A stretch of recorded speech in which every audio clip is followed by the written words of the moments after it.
बिस्मिल्लाहिर्रहमानिर्रहीम। अस्सलाम वालेकुम। कैसे हैं तमाम दोस्त? उम्मीद करता हूँ बिल्कुल खैरियत से होंगे।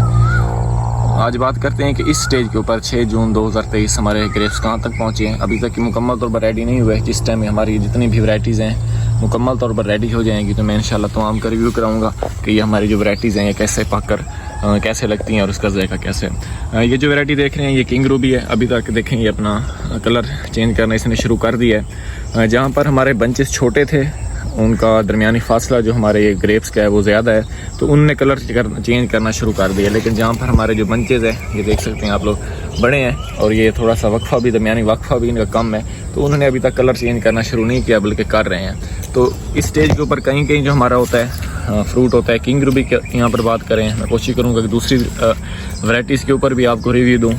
पकने से पहले पकने के बाद भी आपको दिखाऊंगा कि उसका जायका और उसका कलर कैसा होता है। तो ये अभी तक मैच्योर नहीं हुआ। अभी तक अगर आप लोग इसको खाएंगे तो ये तुर्श होगा मीन के मुकम्मल तौर पर इसके ऊपर मिठास नहीं बनी। ये जो फ्रूट है हमारा ये नरम तो हो चुका है, देखें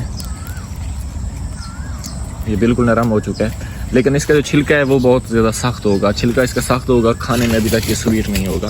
तो आपने कोशिश करनी है कि आपने अपने ग्रेप्स को मुकम्मल तौर पर रेडी करना है। हाँ अलबत्ता जहाँ पर आपके ग्रेप्स बहुत ज़्यादा क्लोजली हैं जैसे कि अब ये देखें ये 3-4 बंचेस बिल्कुल इकट्ठे लगे हुए हैं तो यहाँ पर जहाँ पर रोशनी भी कम पड़ेगी हमारे ग्रेप्स के ऊपर सूरज की रोशनी नहीं पड़ेगी, हवा भी कम पड़ेगी तो वहाँ पर बास टाइम ऐसा होता है कि हमारा जो किंग रूबी है जो कलरफुल वैराइटीज़ होती हैं उनका कलर भी तब्दील नहीं होता, वो बिल्कुल ऐसे ही रह जाता है। जैसे कि आप ये सब्ज़ देख सकते हैं तो ये बिल्कुल ऐसी सब्ज़ ही रहेगा लेकिन इसका जो जायका होगा जायका भी तब्दील हो जाएगा और इसमें मिठास भी आ जाएगी और इसका जो छिलका है स्पेशली छिलका भी बिल्कुल ब्रीक हो जाएगा जो कि बिल्कुल महसूस नहीं होगा। ये जितनी भी वैराइटीज़ होती हैं स्टार्ट में इसमें सीड होता है लेकिन जो सीडलेस वैराइटीज़ होती हैं जिसमें भी मैच्योर हो जाती हैं बिल्कुल पक कर तैयार हो जाती हैं तो उस टाइम इसके अंदर जो सीड होता है वो बिल्कुल आप देखें तो नज़र आएगा आपको लेकिन जिस टाइम आप लोग खाएँगे इसको तो फिर आपको बिल्कुल भी महसूस नहीं होगा कि इसमें सीड है या फिर नहीं है। तो मैं इंशाल्लाह दूसरी वैराइटीज़ के बारे में भी आपको इस टाइम कोशिश करूँगा कि इस स्टेज के ऊपर उनकी क्या कंडीशन है और उसको ऊपर हमें कौन सी एहतियात करनी चाहिए वो भी आपको बताऊँगा। अगर इस वीडियो से रिलेटेड किंग रूबी से रिलेटेड आपको कोई भी सवाल है तो आप लोग लाजमी पूछें क्योंकि किंग रूबी अर्ली वैराइटीज़ है, इसका शुमार अर्ली वैराइटीज़ में होता है लेकिन इस मरतबा मौसम की वजह से थोड़ा सा ठंडा मौसम है स्टार्ट में तो इस वजह से अभी तक इसको पकने में थोड़ी सी लेट है। उम्मीद काफ़ी है ये 15 जून तक बिल्कुल रेडी हो जाएगी, रेडी टू हार्वेस्ट हो जाएगी।